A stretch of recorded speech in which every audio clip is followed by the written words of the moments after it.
You might think I'm crazy for the title, and it's not clickbait. I genuinely think that we might stay up, and I think we've got a good chance. Let me explain why.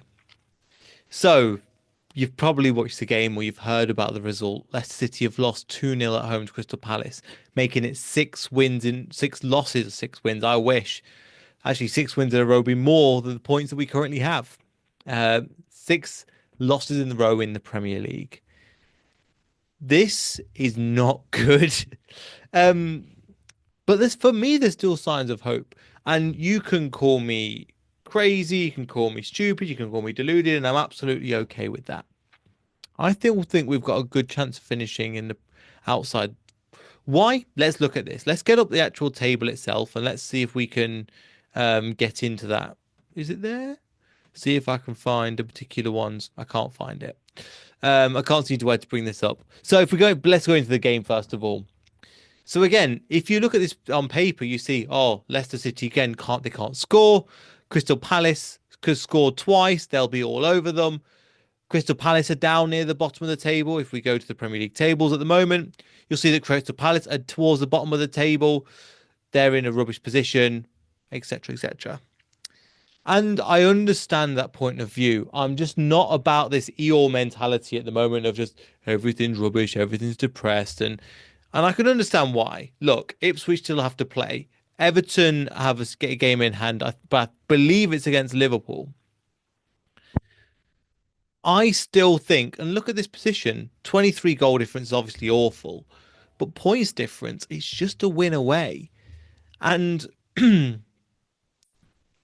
I don't think it's too much of a problem. Let's be honest, Everton now David Moyes have come in. I think they stay safe. I think it's now Everton are gone. Now it's down to Ipswich, Wolves, and Leicester. Which one is going to stay up? Southampton are gone. I think they're just looking at abandoning ship. One win and they results go our way. We could jump out of that Premier League. Now, in terms of the game and how we played, there was some really good, solid defending. We kept Palace quiet. The problem is we didn't convert on the other end. And that's what I'm frustrated about. Not the fact that, oh, we lost to Crystal Palace. It's the manner in which we did it. We had more possession, sure, but you need to do something with the possession. And I don't think this is Rude's fault. I just think the squad. I'm so we were in a similar position. Take it back many moons ago, about 10 years ago, to where we were in a similar position under Nigel Pearson. If we compare that squad to this squad at the moment, this squad is much better. You can make the argument that the league is much better compared to that in 2014-15 as well. I can say we were neutralizing Crystal Palace well. We were frustrating, especially in the first half, in the final third, playing some good football.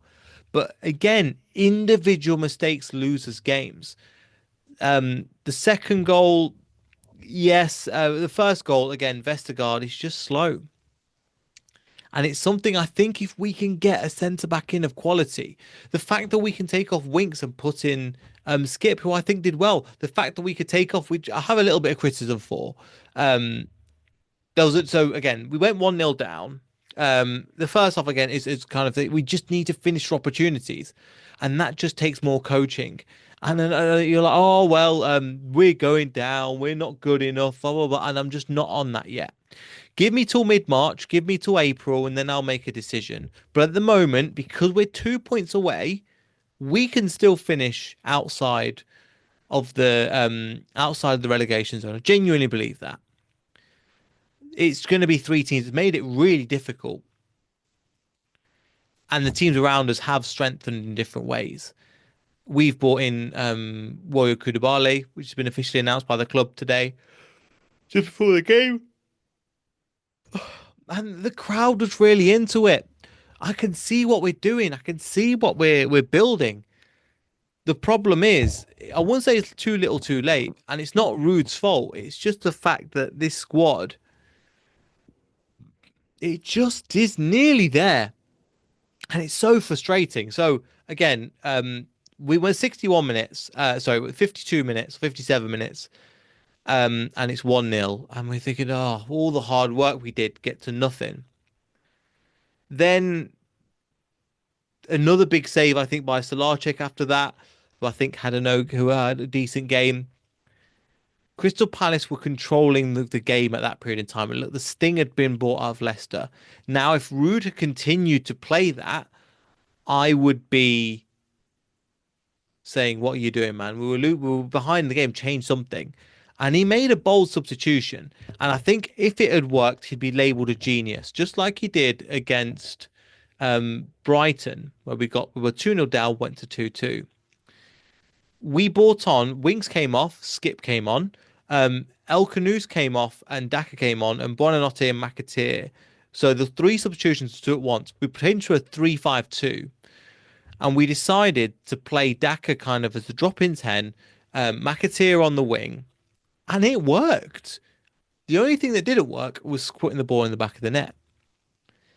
Um, Again, Skip past the Daka, I think, in the 67 minutes. Literally, the substitution nearly worked. But the problem is, we're not at that stage where it's nearly. I think there is going to be problems here, but I just don't think it's the squad's doing what they can. And for me, it's they've got a never say die attitude. They kept going. And not just in terms of the players, in terms of the manager. When we went to 61 minutes and things weren't working, he switched it. He tried, and this crowd and everything got a whole new energy to it.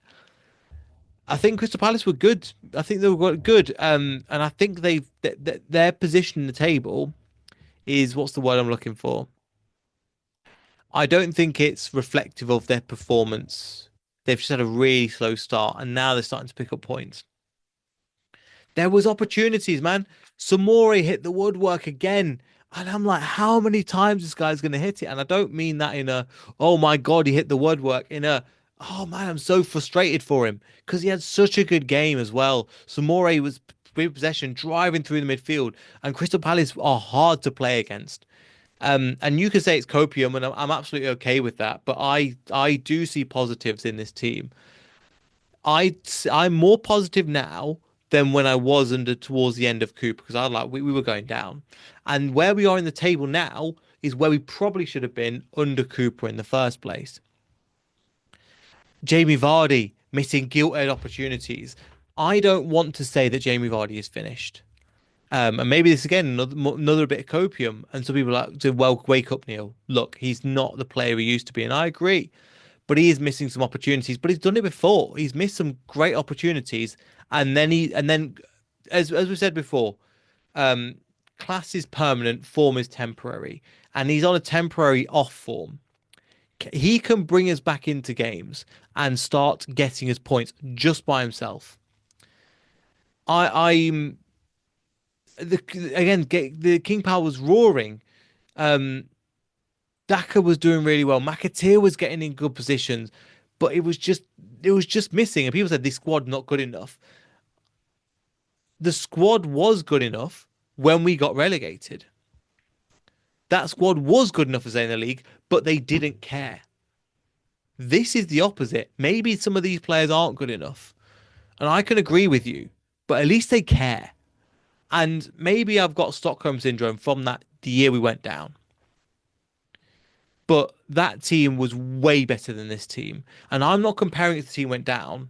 I'm going to compare it to the team 2014 and 15 because I think that's a good comparison. They never gave up. They tried, and it was individual errors that cost them, but there was just something that clicked. And then they started just to rise. And I think this team can do it. And I don't think we have to wait till the end of the season. We've come through a really hard patch, and there will be people writing us off. I just don't want our own fans to. I'll leave it to the media, I will leave it to other fan groups, and I'll leave it to other teams to write our team off. And I'm not going to do it yet. I've got belief in this team that they can turn it around. And it's gutting. It's such a shame. If even like we're playing well at 1-0 down, trying to get back into the game, and then it goes 2-0 by Mark Gahey. Again, good play by Eze, but I was just gutted. Everything just got taken out of me. I was like, we don't deserve this. When in reality, under Cooper, it was the reverse. So I'm not sitting here saying, and at the end of the season, we can talk about the board, etc. I'm not at that at the moment. I'm saying get some signings in of quality now that we've got the FFP situation sorted, and let's get this show on the road. Give Rude what he wants, and he can show. He showed you. He's kind of. You could argue that he's outperforming how good this team actually is. I still think he can still unlock another level. And there were opportunities, and it's kind of there's certain players that kind of epitomise that. Mavridi's another one where I'll say it time and again. Are you a Premier League quality player, or are you a player that's great for the Championship but not quite Premier League level? Please show me, because there's elements where I want to get behind the kid. I want to back him, and I do back him. But at times he's making the wrong decisions. He's playing the wrong passes, or even the 88th minute towards the end of the game. Um, Jordan Ayew takes a corner. Mavridi's just wide, and I'm like, yes, but we can't afford just wide. We need you to hit the target. We need you, and I want you to be that person that we go, leave it to me, lads. Let me put the ball in the back of the net, and we get something. We're getting to the point now where the points are close, and even the goal difference matters. Our goal difference is, even if we finish on the same goal difference, we're still like five behind people, and that's with Nottingham Forest. They're on the other side of the table. Um, with Wolves dropping points to Newcastle. Newcastle making, I think, 9 wins in a row now. Mavididi just hits it wide, and look at what happened with Newcastle. They weren't performing. We've had Steve on the channel before, and then all of a sudden it clicks. They just go on a run of like 9 wins in a row. The striker finds form. Anthony Gordon finds form. The team just clicks, and I'm just waiting for that moment. I believe in what Rude's doing, and I think we will succeed. Now, again, when it gets to about take this clip, I think we can stay outside the relegation zone. It just need a little bit of luck and a little bit of patience. At times, we are moving the ball too quickly when we're trying to pass it out, and we're playing it too slowly from the back. We need to move it into midfield. We need to break a line and go. And at times it feels like we're waiting for the right opportunity, and we just can't afford to. And when these opportunities come, the attacking people need to finish them. And if they're half the quality that we think they are, we can stay in this league. I'm not going to sit here and go, oh, we're not good enough. The Eeyores kind of annoy me. I'm not going to lie. The Eeyores and situation around that, it is annoying. However, in my opinion, we're still a good enough team, and we're still good enough to stay in this league. There's a couple of things. Again, people will be criticising Rude because for the three substitutions. Um, for example, we mentioned before, Winks, Skip, El Canus, and Daka, and then Buonanotte and McAteer. Now, Daka and McAteer worked. Skip did help the team. It wasn't a massive improvement, but it was fresh legs at that point. And he's taken off three lots of creativity. I think he's taken off Winks, can be a creative player, El Canus and Buonanotte. I'd argue you could get away with one of them, and you can put another player on, but he substituted him against Skip, who is as creative as Mavididi. Sorry, as Winks. Mavididi, we don't have. Who would we have on that side? We don't have anybody else. The only thing that I do have, I would have preferred to see El Canu stay on a bit longer, because anything that was coming through him looked good. But taking off El Canus and Buonanotte, it just feels a little bit wrong for me.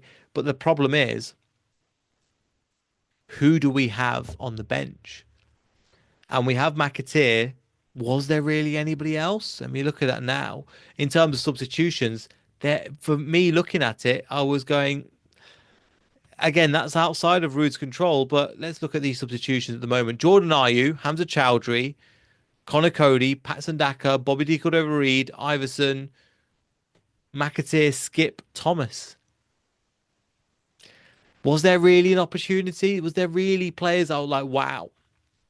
The squad is there, midfielders are there, but just defense, man, we just need, like, for example, I think if Vestergaard, I think, did well, but he made one mistake, and that one mistake made us go 1-0 down. And it's not his fault, it's just because he's so slow. We all know that. And Mateta got the best of him, and Mateta's having a great season so far. But we just again I'm just waiting for that moment to click, but the problem is the moment needs to click soon. I'm not going to be here going in May go in March going, oh, we'll be fine. It's got to click. We've got to get points from somewhere. It's no good as playing performing well, but I'm just waiting for that moment to click, and then we just start to rise. Hopefully that moment is soon. I'm not going to turn on the team, and I'm not going to turn on the team, but I believe so. And I think, again, we're not comparing it to the team that went down, even though recency bias is a thing. The team care. The team want to win. Even up to the last minute, they were still trying to make something happen. And for me, that's the most important characteristic of staying up. It's not about the quality of the squad. It's about do you want it? And I think this team do, and there is quality throughout the team. I know I contradict myself just now, but there is quality if it can back. For example, Jamie Vardy, if gilt edge opportunities that Vardy's missing. But another example of a player that can hit form. When he does, he can get us 6 points in the next between now and February by himself. I mean, he's done it before. He can do it again. And some people, yes, he's older a bit now, etc. The thing is, we've got another game on Saturday against Fulham. We won't have the time to. With another game at home, it's a real opportunity to put the game straight, and we do need to start picking up points. It's not Rude's fault. It's not Barry's fault. I keep calling him Barry, Barry Murphy. But it is more on the board and the signings we made, and it was our. I was waiting for them to prove me wrong, but the problem is we're getting proved right by people that don't watch us, and that's what I don't like. If we got wrong by people that actually watch us game in game out and give me the justifications why, I'm with you. But in general, I'm not about it. I'm not about it at the moment. Anyway, hope you've enjoyed the video. I know it's a short one. Don't want to concentrate too much because I still believe in this team. Make sure you like, subscribe, all that good stuff. We'll see you all in the next video. So goodbye.